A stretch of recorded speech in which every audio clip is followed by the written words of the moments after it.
peut y avoir des recommandations européennes, par exemple sur un taux de logement social, sur certaines bonnes pratiques en matière de transparence, sur un certain nombre de préconisations qui sont faites d'ailleurs dans le rapport que vous avez écrit au nom du Parlement européen, mais avoir en tant que tel une politique du logement décidée au niveau européen, je n'y suis pas favorable. Derrière le logement, il y a plein de compétences européennes qu'on oublie. Lorsqu'on parle de pauvreté, c'est de la question européenne parce que nous avons un objectif de réduction d'ici 2020 de 20 millions de pauvres en Europe. Lorsqu'on parle notamment de précarité énergétique, d'efficacité énergétique, de rénovation, notamment du logement, c'est de la compétence de l'Union européenne. On est encore très très loin. Lorsqu'on parle de la question de l'emploi, qui est un lien direct, notamment avec le secteur du bâtiment, c'est de la compétence de l'Union européenne. Au fait, derrière le logement, il y a plein de compétences européennes. On va donner la parole à la salle. En premier lieu, aux membres du jury citoyen qui sont au nombre de 6. Il y a des questions qui devaient être évoquées, qui seront peut-être soulevées par les membres du jury ou peut-être plus tard par l'audience. Il s'agit d'une question d'actualité qu'on a beaucoup entendue dernièrement, qui est relative aux habitations et à l'exclusion des populations roms. Monsieur Apparu, vous avez parlé de la nécessité de faire un benchmark parce que la question du logement est beaucoup trop franco-française. Quelles sont les pratiques que vous avez pu voir dans d'autres pays européens dont la France pourrait s'inspirer?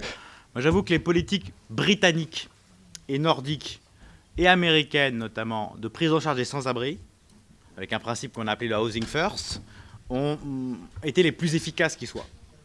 Elles ont centré la prise en charge des sans-abri sur des questions essentiellement de logement, et non pas sur de l'habitat propre, entre guillemets, aux sans-abri, considérant que le sans-abri accompagné socialement dans un logement s'en sortira beaucoup plus rapidement que si on le met, entre guillemets, dans des structures spécialisées pour les sans-abri. C'est ce qu'on a essayé de mettre en place, c'est le principe de Housing First. De très belles choses également sur l'urbanisme. Je pense aux Pays-Bas, je pense à l'Allemagne, qui notamment aux Pays-Bas en matière de densification de la ville, de restructuration de la ville sur elle-même, de reconstruction, comme on dit, de la ville sur elle-même, sont des exemples à suivre. Alors qu'en France, qu'est-ce qu'on fait? De l'étalement urbain qui n'est ni efficace, ni beau, ni économe sur le plan énergétique.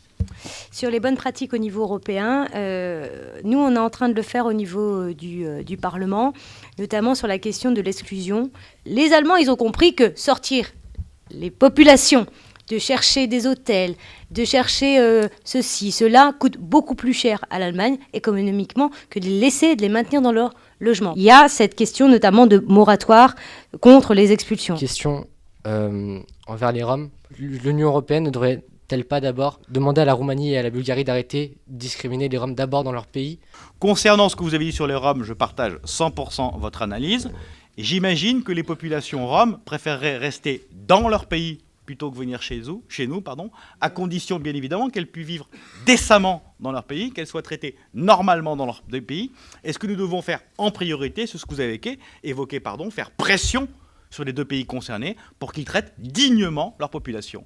S'ils sont rentrés dans l'Union européenne, c'est pour avoir des droits, notamment bénéficier du marché unique, mais c'est également des obligations, bien traiter les populations qui sont sur leur sol, dont elles dépendent. Moi, j'entends ce que vous me dites, mais les Roms sont chez nous.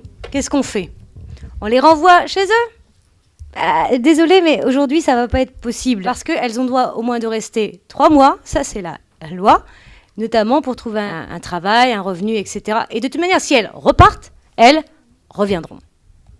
Donc, la question, elle est véritablement d'intégration. Et maintenant, ça ne nous empêche pas de mettre, nous, la pression, notamment à la Roumanie et à la Bulgarie, pour dire ça suffit, ces populations-là, on doit arrêter de les discriminer.